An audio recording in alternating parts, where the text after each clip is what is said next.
Welcome to another episode of The Marrow Show, presented by Marrow Ministries, hosted by Luke Walker, Nick Kennicott, and Alexander Wade.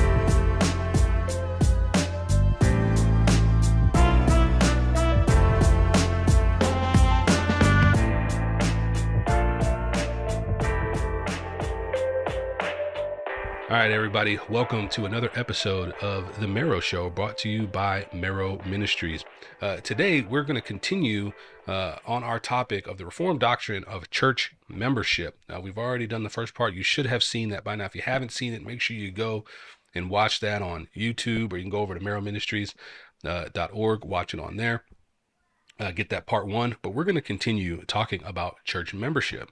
All right, so where we left off last week, oh man, you know what? I almost jumped the gun here. You know what I mean? I almost went further up and further into the conversation without mentioning the new book from Marrow Ministries, written by Nicholas Alford, called Further Up and Further In. Man, this gospel heavy read. I'm telling you, you can get through it in one afternoon, but it's going to stick with you much longer than that. All right. So go ahead, make sure you get that book, and you get at least probably 10. I know I said 10 last time, but then, I started hearing rumblings, 10 is not enough. I ordered 10, and then I had to give away, people wanted like 15. I was like, man, maybe I just tell people to buy 25. I don't know what to do. It's like, you expect to produce a good product, but you don't, I guess maybe you just don't expect to produce one this good, so, yeah. So I don't know. And it's a work of art as well.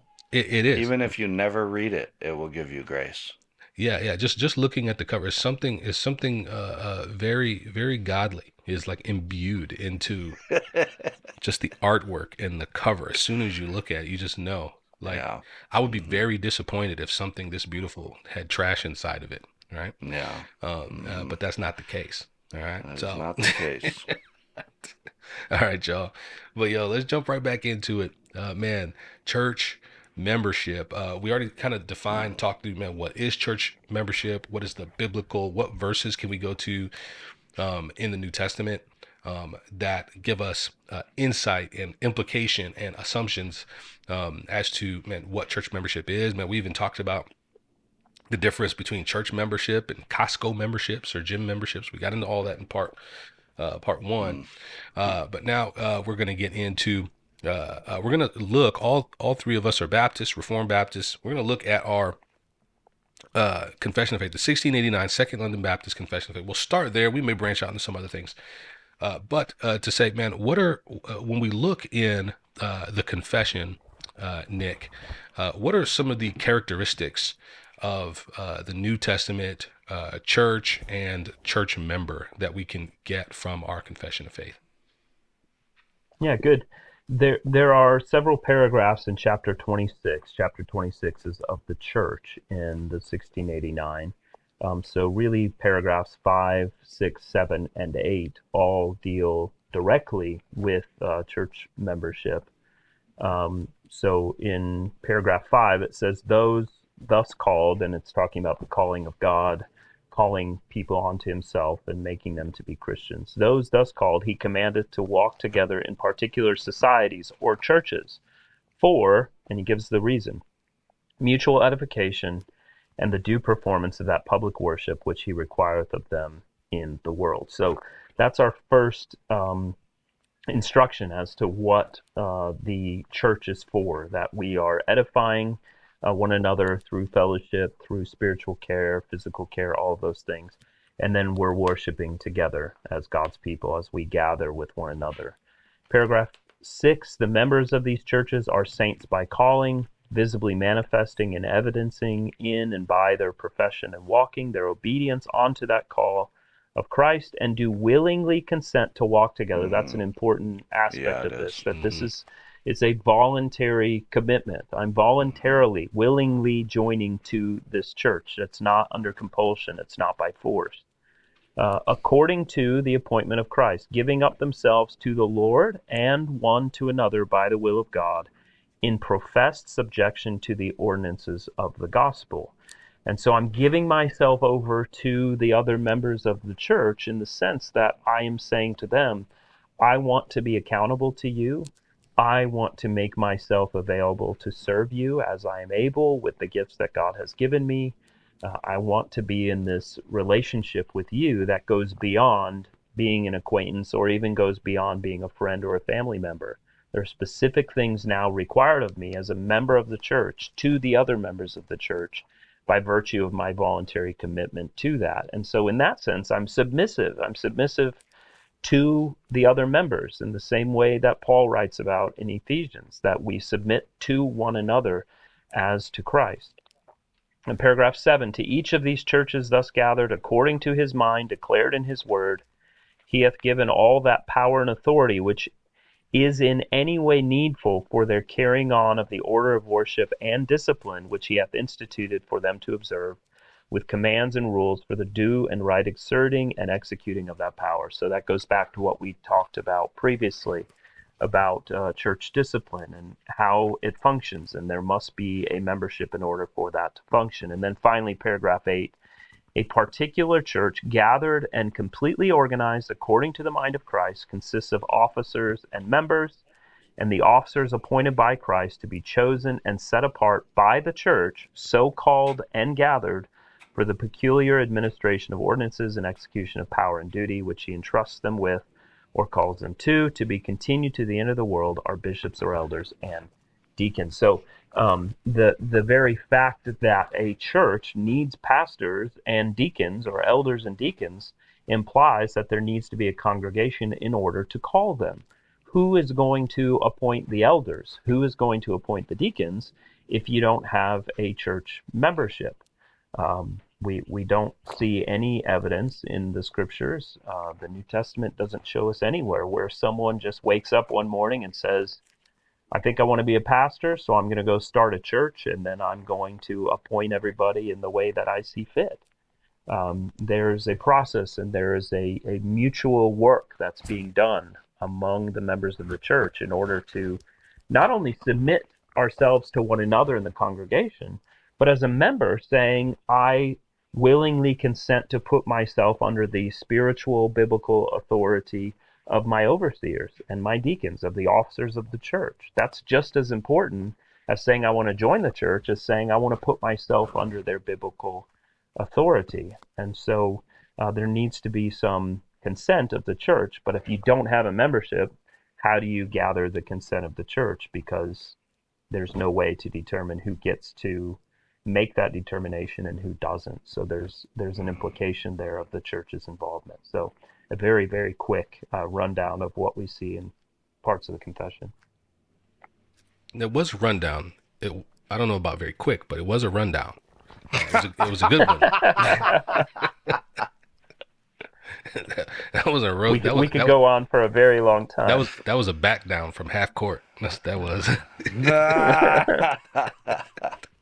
It was going to start posting up at halfback, bro. Pass the ball, bro. Basketball reference for anybody who watches basketball. Probably many of our viewers and listeners. Yeah, I think most of them are aware of it. Yeah. It was four paragraphs. I wasn't sure whether or not you guys know how to read, so I wanted to get it for our listeners. Hey, I appreciate. Hey, I studied the confession on Audible. So I just otherwise I can't get it. In modern English. You know what I'm saying? Yeah. But chapter 26 is a beast, bro. How many paragraphs is that chapter? 15. It's the longest in the confession. Yeah, that's a sizable joint. How long is the corresponding Westminster one? Not many. I think it's like 4 or 5. Okay, so this would be a point of major departure for the 1689. Yes. There's a. It's so balanced and reasonable. It really militates against authoritarianism in the church. It's so free we have the choice. Believers are free. Some churches, they'll tend to lock down their members and basically not let them leave except for the most extreme reasons. But there is quite a bit of freedom right? Not to leave in the midst of church discipline or controversy, but to leave and maybe called here or there and moving on in life, or there's so much freedom there, and that the believer has we have the choice of Yeah. where to submit ourselves and our families. That we still need to submit, but we have that ability within it. I think that's so balanced and reasonable. Awesome on the part of the confession there. Yeah. I think just a really important part, is that it's voluntary. It's not under compulsion. And it's important to remember that too, because man, you know, you have. I think sometimes with church membership, you have folks that have different levels of commitment or understanding of church membership. You got those who are not really convicted about it, like we talked about before. They could come attend for long periods of time, never actually become official members of the church. Then you got those where it's like, man, church membership, I agree with it on paper Mm-hmm. until Yeah. until we end up in one of these scenarios that I voluntarily, nobody held, Yeah, tied my arm behind my back and said, I'm going to submit to these leaders, including in these scenarios where I need to be held accountable Right. or whatever it is. But then when that moment arrives, all of a sudden, they just develop a new relationship with their understanding of church membership. Right. So I don't, I don't know if y'all have seen. I'm assuming you've seen Of that, but course. Of course. Or you'll see you know, you see times when people are when you are very clearly moving toward discipline because there's a refusal to repent. And Luke sort of implied this, that all of a sudden people say, well, I don't want to be a member of this church anymore. I'm going to resign my church membership. Well, it doesn't quite work that way. And I assume most church constitutions deal with those kinds of issues. That while your membership is voluntary, that doesn't mean that when you are a member that you escape the exactly, consequences of it. exactly. Yeah, it's a In the same, commitment. yeah. If you if you if you join a country club and you decide you want to leave, you don't just get to leave all the time. There's fees and fines involved with it. You might have to pay something. You might lose your initial deposit. Whatever it is, everything has its repercussions for how you leave. But at the same time, I have voluntarily joined, and if there's no reason in terms of discipline, and it's really the only reason I could think of that a person should be bound to stay and deal with the situation before they're allowed to go, then you're free to go. And I think it's really a sad thing that, as you were saying, Luke, that there are authoritarian ways in which people handle this, to where you say, man, you've covenanted with us, and therefore until we say you can go, you can't go, and you're here till death. It's like a marriage covenant. It's just that is way overboard. There's Just nothing plain in old the gross. Bible that yeah, exactly. That's bad. yeah, I've had to tell people sometimes, like, yo, this ain't marriage. It's not the same. It is real, it is important, but it's not the same. Even the What are confession. you about to say, Luke? My bad, Wade. Even the confession speaks to what you were talking about, Nick. Of course, paragraph 13. It talks about you can't leave. I'll just read it. No church member, upon any offense taken by them, having performed their duty required of them towards the person they're offended at, no one ought to disturb any church order or absent themselves from the assemblies of the church. But they have to wait and allow the Lord. So that's part of like the commitment, because everyone who wouldn't agree with that, yeah. But when you're in that situation, it tests the mettle of the individual believer. Are they really about it? Or as soon as somebody offended them, they're out. They're not going to deal with it. They're not going to work through it. They're no longer committed. So that's such a big thing. And unfortunately, you got to hold people like that. I think about it like I don't know if you guys are familiar with like the sticky technique in what's it called? Ip Man. What kind of martial arts is that? Wing Chun. You know, Wing Chun, it's a close Yeah, quarters. Wing Chun. And if Yeah. you watch those movies, the part of the technique is people are always trying to get away from you. And they're always holding the guy close so you can't get away. So unfortunately, as pastors, we have to do that sometimes. But, you know, it gives us such a ground to work on that there's member covenant in place, there's commitment in place, there's other believers in place. And it's like we can gently but firmly say, it doesn't work like that. You can't just dip like that. We're going to work it through. Now, once we work this through and it's all good, of course, maybe you do want to move on. That's okay. But not until we finish this. Yeah. Man, what was coming to mind? Oh, one of the other important things to keep in mind, man, is to remember church membership is a two-way street, man. Just as much as you are making a commitment to that church, the church is also making a commitment to you. True. And and one of the potential consequences of not becoming a member is um depending on the size of your church, how much resources the church, we've run into this where um we had two households that were in need of resources, particularly like counseling resources. And we're still young, still pretty small. And yeah, uh, we there's only so much that we have. We can't give what we don't have. So then it became, how do we prioritize who if we only have limited resources, who gets these resources? If we need to make time for marriage counseling or whatever it is. And well, there's one household that we're in covenant with, and there's another one that we're not. Mm-hmm. And that ended up being how we made the decision on how we were going to spend our limited resources. We had one household where they made a covenant with us, and in turn, we as a church made a covenant with them. We're responsible for them. We're going to give an account for them, and so on. Where the other ones, even though they came and were attending off and on for a long period of time, this and that, man, there was no covenant. They didn't make a commitment to us. We never made a commitment to them, and that ended up being when both households were in need. Both needs were legitimate, but our resources were limited, and we had to use those resources on the household that we made a covenant with. So again, other things to consider. Yeah. If you're somebody who is maybe not all the way in, like, man, why should I go all the way in, right? With a local church. Yeah, that's why we would say membership has privileges. If you're not a member of the church, you don't get all the privileges of the church.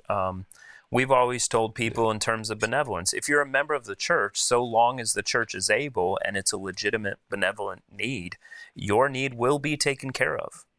Yeah. And if that means we don't have the benevolence that is necessary to be able to help those outside the church, then we don't have that. But our primary responsibility is to the household of faith. And so I have to be able to define who is within that household of faith, which for Baptists is easy to define. For others, maybe not as easy to define. Yo, that's one of my favorite things about our church as well, is that benevolence piece. And, you know, people are always talking about Christianity, Book of Acts, sell everything, give to each other. But that is actually fulfilled in the New Covenant, New Testament churches, man. That is the place at which we are accountable to each other. We want to help each other, even financially, so that no one is struggling. That's what I said. No one had lack. We want that to be fulfilled. Doesn't mean that you can be lazy and pimp the system, but it means when those needs hit and those times are tough, boom, we got you. And I think that is so awesome and such a testimony to the world. Should be. Amen. Yeah. Yo, I'm regularly impressed with our church. Like I said, it's young, still growing. But man, when we have needs that come up in our local body, man, the people just show up and rally, around the other members of the church, man. We've never had a scenario where a member brought a need to the church, whether it was a medical thing, man, maybe a hardship. Sometimes we just have rough seasons, man, where they just get hit back to back to back with unexpected things. And we've never had that happen where the church didn't rally around those folks and around those needs and step in. Not a single time yet. Yeah, Yo, praise while God for we're that. while we're talking about the benefits of church membership, which are many spiritual benefits, earthly benefits, when it comes to being a member of a Baptist church, at least 1689 confessional church, one of the one of the benefits you have is if you're a young man who is called to preach and gifted by God to preach. Paragraph 11 in here, chapter 26, speaks to Yes. something that is unique to the Baptist churches, and that is that you don't have to be an elder to preach. Right. So, at the discretion of the elders, if there are young men or older men who have the ability and have the faculty, and whether they're a pinch hitter or whether they're young and upcoming, want to give them some experience, there is the freedom in the church to have non-elders preach. I don't think that's the case in Presbyterian churches. You gotta It is you gotta not. climb that ladder. I think first you can be like Bro, you a can't even, licensed. you You can, gotta be a licensed exhorter first. I think so you can Well, exhort people, you have to and then you finish gotta be an elder. seminary. You gotta be up there. Which I'm not mad at that, but I don't think that squares with the biblical data. And I think that's just one of the awesome points of the 1689 there is a Right. recognition of that fact. And how else is someone supposed to learn to preach anyway? I think one of the beautiful things of that, Luke, is that it puts the onus back on the church, that the church has to work Hmm. that out. Yeah, yeah, That yeah. you don't have Yeah. some overseeing body that doesn't know the people of the church, their needs, the Hmm. particular gifts, and to say a man has to graduate seminary, yada yada yada. Look, I'm all for seminaries.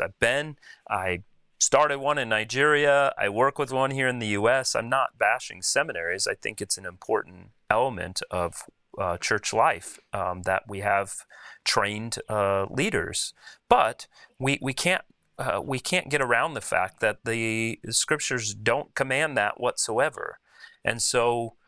Part of mm, it too is assessing a man's call within the church. How am I going to Hmm. know if a man externally has evidences of a true calling from God if he never Yeah, is yeah. allowed to have an opportunity to do any ministry whatsoever until he's ordained? It's silly. So it puts it back Hmm. on the church because it is the church that has to call its officers in the first place. So that church needs to be able to assess those gifts and to determine whether or not they are genuine. Hmm. The common suffrage. So if the people can Yes. suffer your preaching, maybe you're called.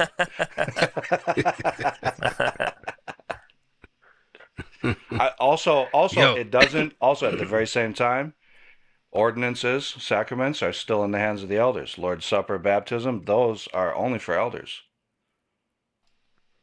to be to performed by do, elders. yeah, yeah, so, to yeah, yes, So there's yes, a balance there, in that kingdom, yes, in yep, the yep, keys and all that, in the order of it. So love it. It's exquisite. yeah, yeah, yeah, man. It's good, very helpful. We do that. We've had people. It's funny, I'll have Presbyterians. I have had Presbyterians come and preach for me if I was unavailable. But I cannot preach, even though I'm an ordained elder. I cannot preach in a Presbyterian church, even though they can come I preach in think my that's church. because the It's, robe doesn't it's fit, though. phenomenal. Probably. ah, Amen. that to be fair, that sort of depends on that church or Mm. that presbytery. That's not always the case. I've preached at Presbyterian churches.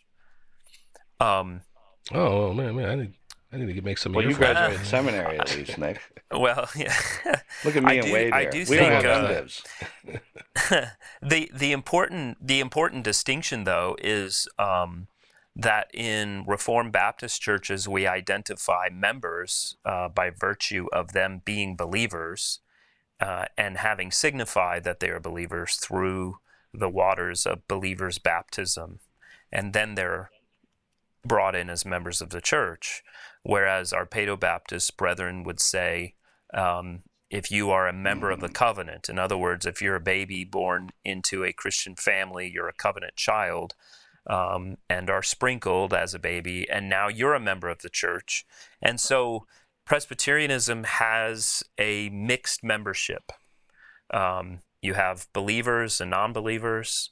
You have covenant children who I know, and I admit up front, I know there will be Presbyterians who take who don't like me saying it this way, but you, in essence, what you're saying is we presume that this child will be a believer, and they're already a member of the church. So I don't really know how to explain covenant children and infant baptism outside of saying that there is some presumption that they are going to